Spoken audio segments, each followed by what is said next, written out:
Hi, very good morning. I'm Dr. Janak Patel, MD, General Physician. Today we'll be discussing on one of the another very interesting topic, that is systemic lupus erythematosus, or we call SLE. Short form we call as SLE. As routine, we'll be discussing under these headings. We directly come to definition. It is an inflammatory multisystemic disorder where you get arthralgia, rash, which is the most common clinical features, and you can have involvement of multiple organs like brain, kidney, etc. And lupus is autoimmune disease in which body creates antigen that attacks different tissue, and lupus can be of three different variety like discoid variety, systemic lupus, and drug induced lupus.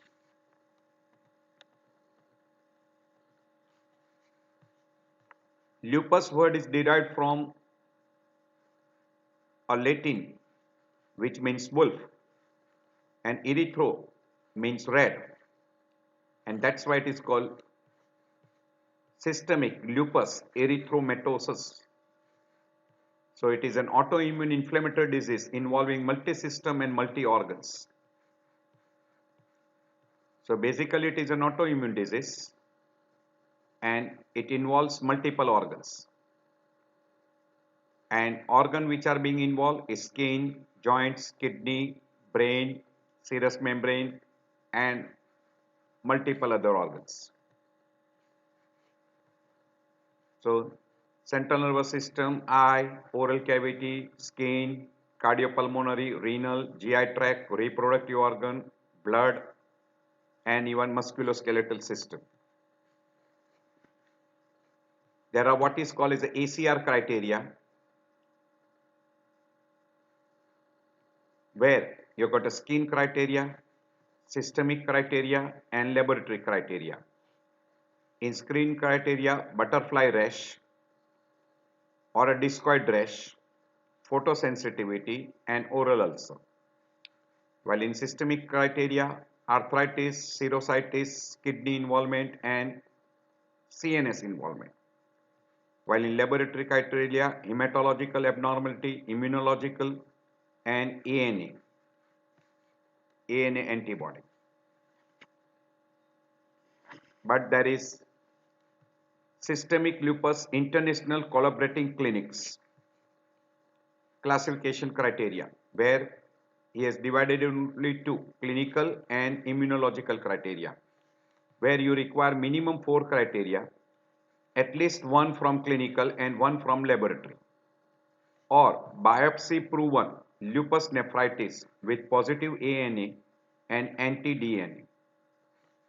So in clinical criteria, acute cutaneous lupus, chronic cutaneous lupus, oral or nasal ulcer, non-scarring alopecia, arthritis, serositis, renal involvement, CNS involvement, hemolytic anemia, leukopenia, thrombocytopenia.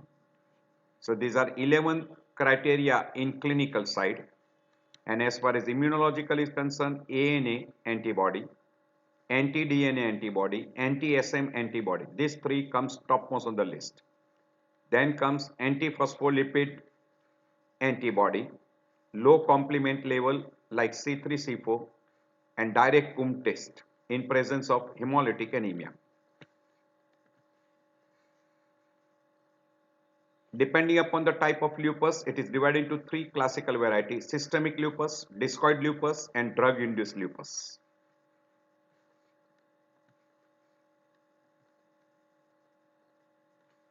Systemic lupus means lupus plus multi-organ involvement. Discoid lupus mainly affects skin and it is non-fatal and may develop into systemic lupus if not treated. While drug induced is a variety of a systemic lupus, but etiology is because of certain medicines.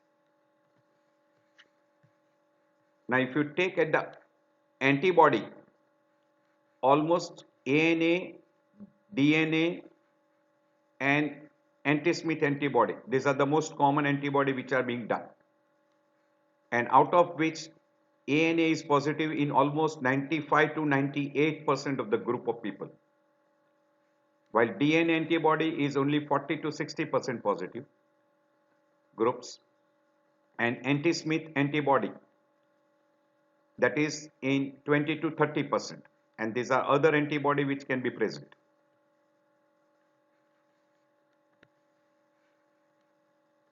If you go through a etiology, mainly it is called genetic, environmental factors, and abnormal immune response. So hereditary or genetic, sex hormone, environmental triggers, immunological factors, loss of self-tolerance, and complement deficiency. So environmental factors, it is seen that in a monozygotic twin it is almost 25% incidence, while dizygotic it is only 3%, and in first relative and it is 3%, and antibody is seen in 20%. There are certain genetic characteristics, that is HLA-B8, DR3 in Caucasian, and in Japanese HLA-DR2.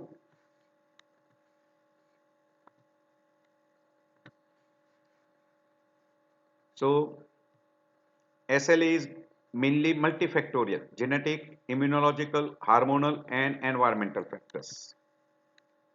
This is Epstein-Barr virus, genetic predisposition, maybe because of infection, maybe secondary due to hormonal factor, or abnormal immune response, which can lead to SLA. So there are good number of environmental factors like infection, antibiotics, that is drugs, ultraviolet light, extreme stress, certain drugs, hormones, etc. So these are all different multiple environmental factors. Ultraviolet light, infection, and big list of drugs, out of which the most common drugs, penicillin, sulfonamides, comes topmost on the list. Even isoniazid. These are some of the drugs.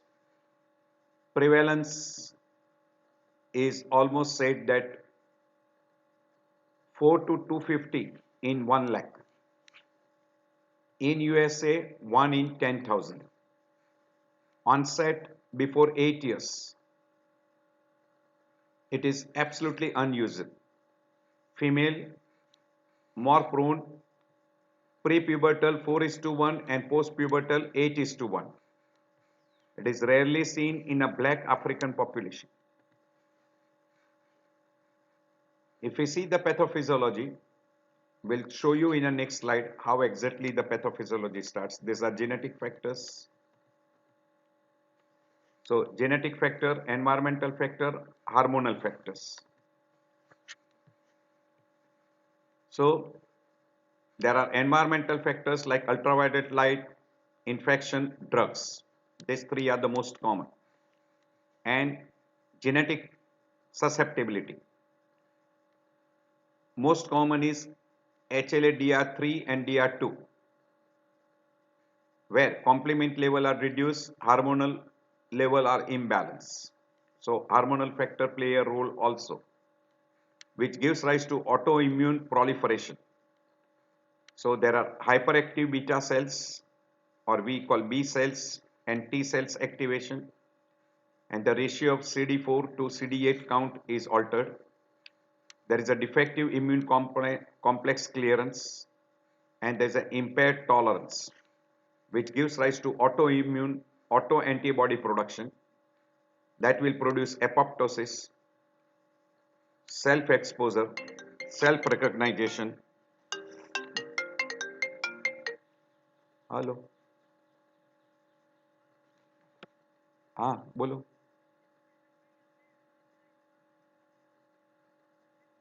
હા હા હા કશો વાંધો નહીં હા હા foreign body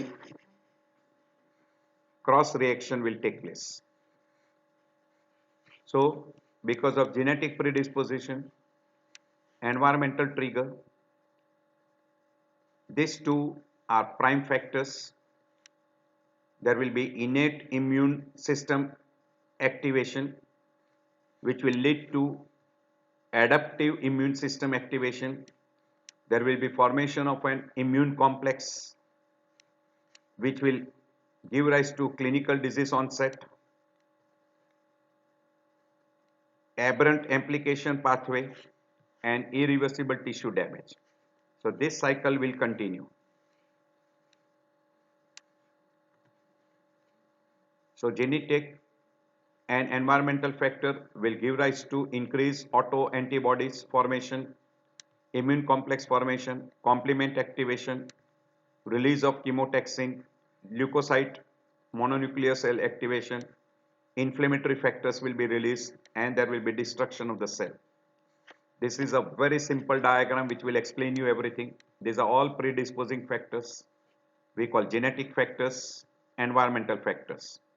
These are all genetic factors we call HLA D2, D3, 8, interleukins, etc. And in environmental factor, ultraviolet light, infections, female, Epstein-Barr virus infections, those are environmental factors. That gives rise to what we call as an abnormal immune response. And there is a defective suppressive network. Now this will activate, there will be antigen which will be activating beta cells and killer cells which will produce autoantibodies, immune complexes that will affect and release different chemical mediators which will involve skin, kidney, joint, blood, brain, heart, etc. And then it will end into what we call as a chronic stage or chronic inflammation which will produce damage to kidney and other organs, multi-organ damage. So very typical. I'll skip this slide. So cytokines will produce inflammation, will give rise to lupus nephritis, increase atherosclerotic process, and parenchymal brain damage. If we go to the clinical features, it is a multisystemic disease. The most common is involvement of skin and joints.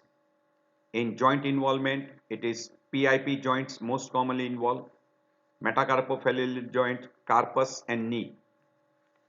Fever, anorexia, weight loss, malaise are the common features we call non-specific.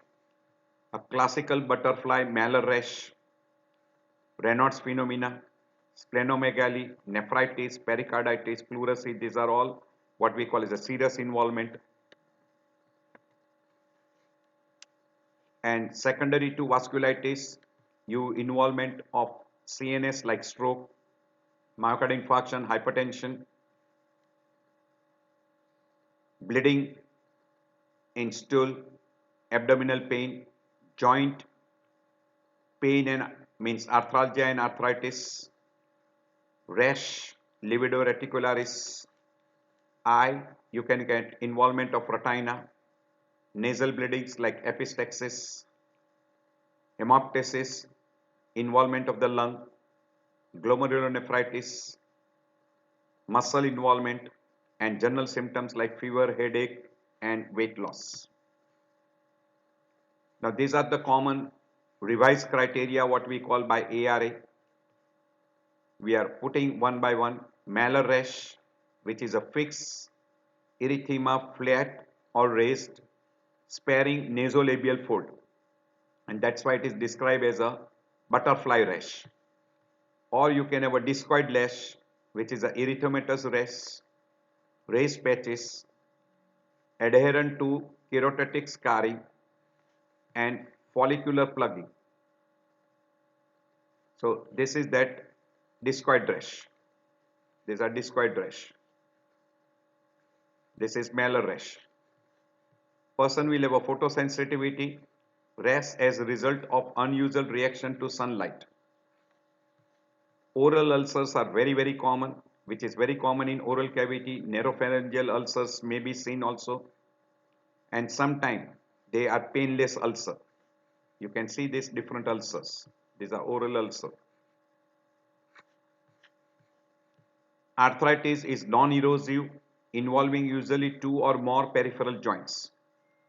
Very commonly, we call metacarpophalangeal joints, carpal, knee, etc. Serositis means involvement of the serous layer like pleura and pericardium. So pleuritis and pericarditis, quite common. Renal involvement is mainly glomerulonephritis, which can produce proteinuria, hematuria, and there may be a cast appearance in urine, which can be RBC cast, granular cast, or tubular cast. As far as the CNS involvement is concerned, it is very commonly because of vasculitis, which can produce seizures or even psychosis. In blood, hemolytic anemia, leukopenia, lymphopenia, and thrombocytopenia. So this is involving hematological system. As far as immunology is concerned, anti-ANA will be positive, ANA antibody will be, anti-DNA will be positive, and anti-Smith body you will be able to detect. Even positive anti-phospholipid antibody. So ANA, anti-DNA, anti-Smith, and even anti-phospholipid antibody. If you come across more than 4 of these criteria out of this 11, definitely it goes in favor of SLE. And specificity and sensitivity, specificity is almost 95%. If you just look at this, arthralgia is almost in 95%, fever is in 90%, arthritis is in 90%, fatigue 81, skin rash in 74, anemia in 71, kidney involvement in almost 50%. Now pleural involvement, butterfly rash in 42%, photosensitivity in 30, alopecia in 27, blood clotting problems or we call hematological 20%, Raynaud's phenomena in 17%, mouth ulcer in only 12% of the group. So you can see the most common is joint involvement and skin involvement. Joint and skin, and common symptoms like fatigue, anemia, kidney involvement. So this comes topmost on the list. Again, you can see that hematological, fatigue, arthritis, skin, they are topmost on the list. And GI tract, peripheral neuropathy, ocular, pericarditis, they are relatively less. So this is classical malar rash. You can see this malar rash. It is a fixed erythema, flat or raised over the malar eminence, and this is spared. Nasolabial fold are spared. So it is characteristic. It is described as butterfly rash. Typical oral ulcer. This is discoid rash. Hemolytic anemia, leukopenia, lymphocytopenia, and thrombocytopenia. Lupus nephritis, or we call minimal change glomerulonephritis. Lupus nephritis, which will produce proteinuria and hematuria with cellular cast, RBC cast, etc. CNS, psychosis, headache, and even sometimes they can get convulsions, seizures. Typical photosensitivity. Typical photosensitivity. Arthritis, metacarpophalangeal joints, PIP, even carpal joints involvement, knee joint can be involved. In immunological, we already told you ANA will be positive. That will come here. Anti-DNA, anti-Smith antigen will be detected. So it is called anti-Smith antibody. Anti-phospholipid antibody will be positive. And in serositis, pericarditis and pleuritis, quite common. ANA will be strongly positive. This is together whatever we have mentioned. So secondary to all those involvement, typical butterfly rash, pleural effusion, pericarditis, lupus nephritis, arthritis, Raynaud's phenomena, common features like weight loss, fatigue, fever, arthritis, emotional lability, hemolytic anemia, thrombocytopenia, leukopenia, neurological disorders, Raynaud's phenomena, pericardial effusion, kidney involvement will produce proteinuria, hypertension, renal failure. As far as respiratory system is concerned, pleurisy, dyspnea, photosensitivity, butterfly rash. These are all explained in one single. And in a blood, you will have a ANA positive, anti-DNA positive, anti-phospholipid positive, and anti-Smith antibody positive. Another way to remember, whichever way you want to remember, malar rash, discoid rash, ANA, mucosal ulcer, CNS involvement, pleuritis, pericarditis, hematological, arthritis, renal, and photosensitivity. And these are the anti-phospholipid and anti-Smith antibody positive. Another way of remembering serositis, oral ulcer, arthritis, photosensitivity, malar rash, discoid rash,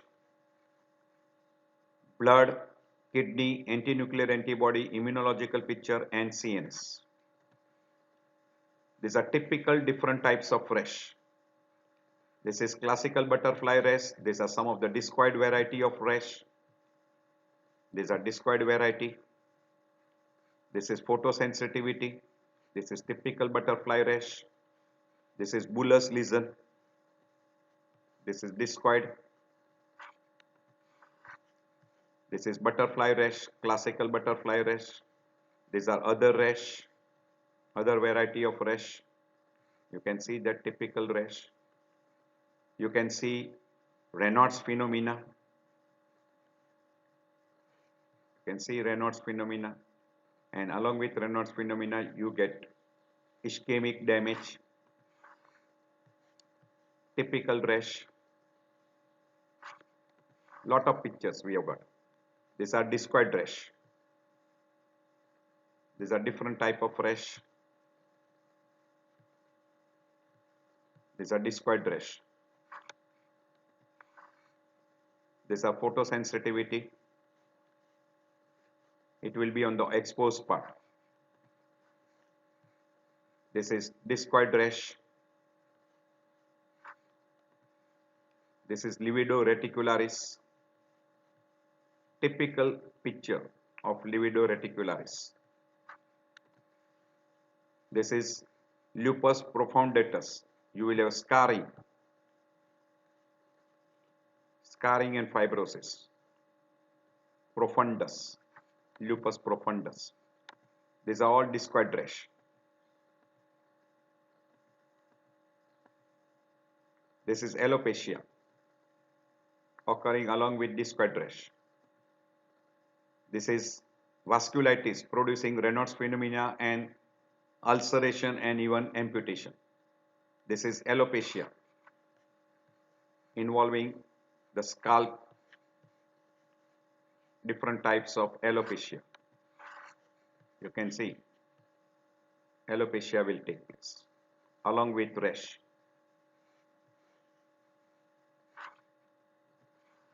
These are oral ulcers. You can see typical oral ulcer. Classical Raynaud's phenomena we have already discussed before. Pallor, cyanosis, and it can be involving one finger or multiple. So if you want to find out it is an active or not, and arthritis involvement is active or not, you will have to go through history, physical examination, and laboratory parameters. I'm not going into detail regarding that. These are the different types of involvement. Also, we call it the Jacquard's arthropathy, which is not very common, but you can come across, that is with deformity. You can have avascular necrosis of head of femur as a part of vasculitis. Neuropsychiatric involvement, you can have a peripheral neuropathy, almost mimicking like Guillain-Barré. It can be mononeuropathy or polyneuropathy. And in CNS involvement, you can have a lot of involvement along with SLE, acute confusional state, anxiety, aseptic meningitis, cerebrovascular disease, headache, demyelinating syndromes, mood disorders, myelopathy, seizures, psychosis, etc. There is a big list. You can have presentation in any form. This is kidney involvement. These are different types of respiratory involvement, right from pleural effusion, pleuritis to pleural effusion, pneumonia, interstitial lung disease, hemorrhage, pulmonary edema, shrinking lung syndromes, restrictive lung, etc.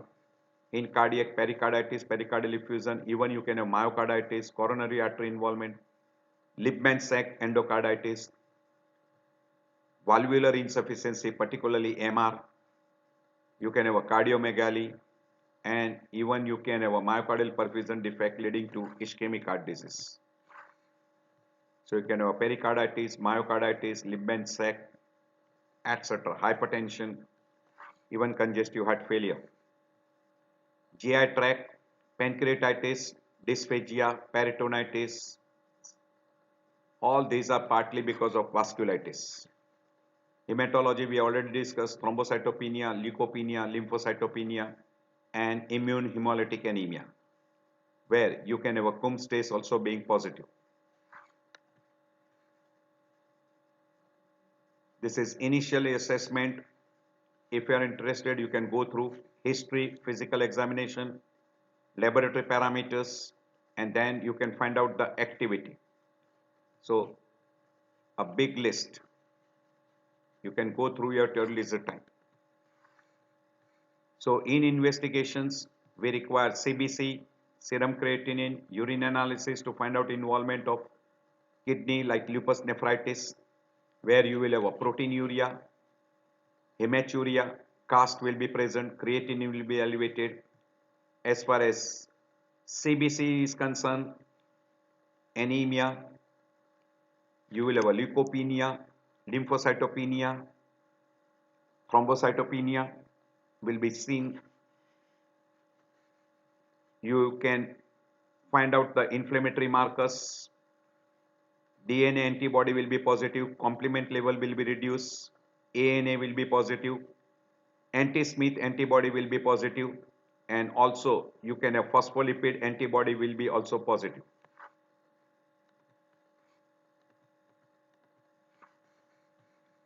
This we have already mentioned in previous slides that almost in 95 to 98% of the people ANA will be positive, complement level will be low, DNA antibody will be positive, leukopenia, anemia, proteinuria. In Sjogren syndrome, you can have a SSA antibody, SSB antibody positive. You will have a thrombocytopenia, anti-Smith antibody. Liver function test may be abnormal. You can have a thrombophilia, splenomegaly, etc.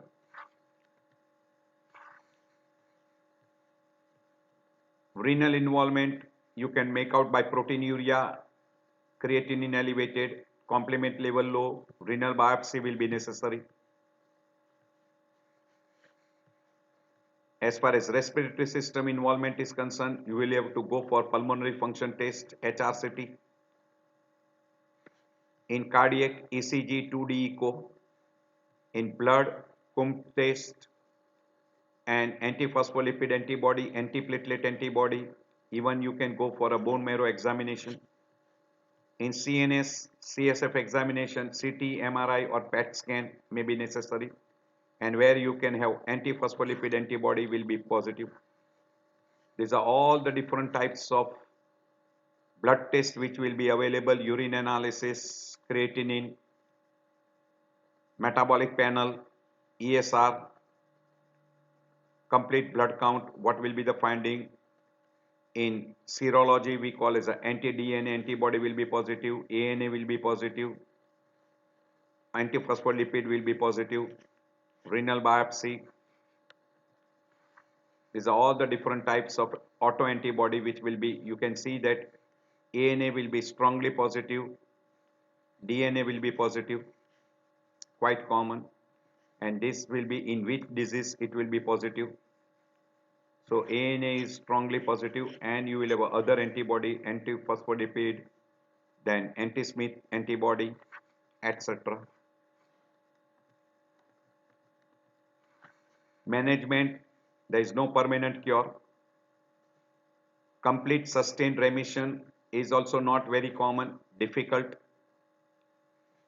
Main goal is to suppress the symptom and prevent the organ damage. The prognosis will depend upon the severity of the disease and how fast you treat. Mainly, you have to prevent complication of the disease and see that you give a proper treatment.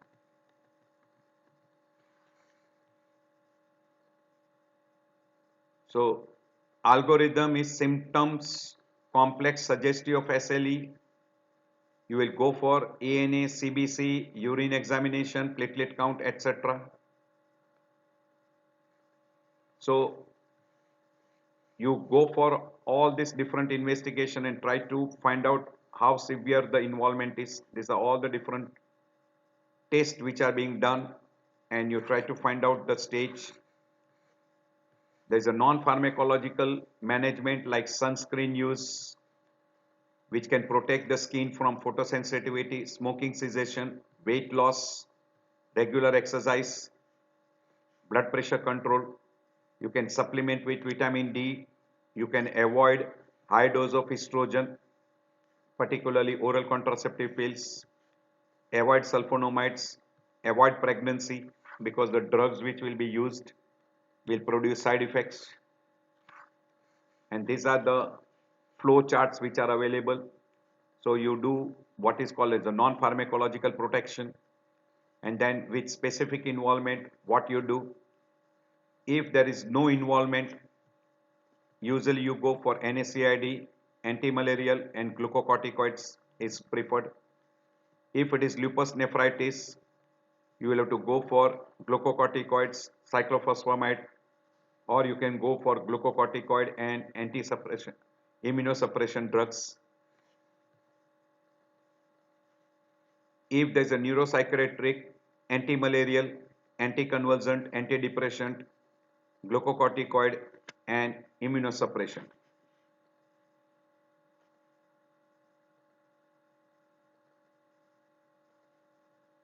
These are all the different types of therapy you can select. So depending upon the involvement, these are all the emergencies: CNS, systemic vasculitis, thrombocytopenia, nephritis, alveolar hemorrhage, etc. are emergency. And usually the treatment which is selected is NSAID, chloroquine, steroid, and these are all immunosuppression: cyclophosphamide, azathioprine, and mycophenolate. And these are what we call as plasma exchange you can go for, IV globulins you can go for.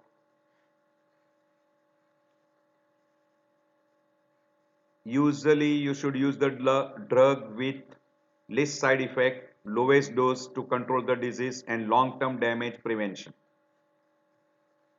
In a mild disease, by and large steroids should be avoided. In severe disease, aggressive treatment should be given. So these are all the different, this is FDA approved glucocorticoid, anti-malarial, NSAID and biological compounds.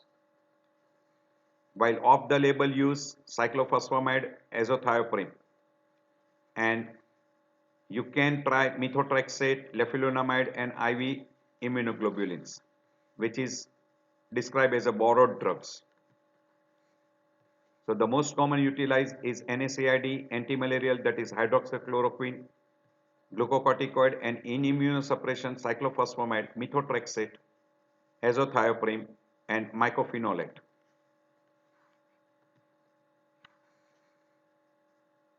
In blood disorders, you can go for stem cell transplant, IV globulins, and biological compounds. Plus, you can use cyclophosphamide or glucocorticoids. Complications which are very common are life-threatening complications like digital gangrene, cutaneous necrosis, thrombocytopenia which can produce bleeding, autoimmune hemolytic anemia, catastrophic antiphospholipid syndrome, pericardial tamponade, myocarditis, pulmonary alveolar hemorrhage, spinal cord involvement, that is myelitis, mesenteric vasculitis, involvement of the colon and small bowel, pancytopenia, nephritis, arthritis, neuropathy, etc. And secondary to systemic involvement, hypertension, growth retardation, chronic pulmonary involvement, ocular involvement, permanent renal damage, neuropsychiatric symptoms, musculoskeletal involvement, gonad, hypogonadism can occur. So I end my lecture here. I thank you all. I know your time is valuable and I appreciate you for spending some of the time with me. So I end my lecture here. You will see good number of time this group of people, what we call as the SLE. I hope this lecture will be very helpful to you.